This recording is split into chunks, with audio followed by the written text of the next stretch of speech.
শোনেন ভাইজান, আপনার একটা মেয়ের কারণে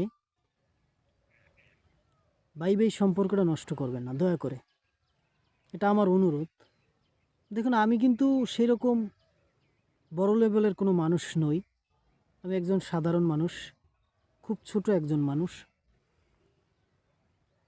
মূলত আমি আমার হৃদয়ের ভিতর থেকেই কথাগুলো বলছি, এই জন্য যে আমি আমাদের এই সমাজে অহরহ সম্পর্ক দেখেছি, অহরহ ভাই ভাই সম্পর্ক দেখেছি যে এত ঘনিষ্ঠ ছিল, এত সুসম্পর্ক ছিল, ভাইয়ের প্রতি ভাইয়ের মহব্বত, ভালোবাসা। দেখা গেছে ভাইয়ের চোখের উপর কেউ চোখ তুলে তাকাইলেই ভাইয়ের শরীর থেকে আগুন জ্বলতো।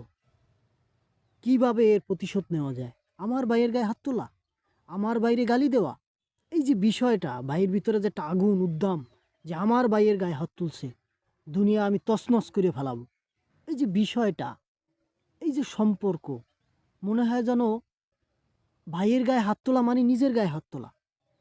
বাইরে নিয়ে কোনো কথা বলা মানে আমারই নিয়ে কথা বলা।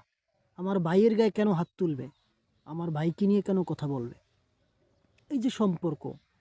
তারপর দেখা গেছে খাবারের সময় ভাইয়ের থাল থেকে দুষ্টামি করে খাবার নিয়ে খাওয়া, এই যে খুব সুন্দর একটা বন্ডিং, এই যে একটা ভালোবাসা, এই যে সম্পর্কটা।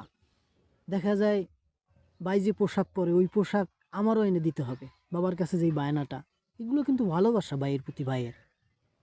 এই যে ভালোবাসাগুলা নষ্ট হয় কখন জানেন? যখন তৃতীয় ব্যক্তি আসে।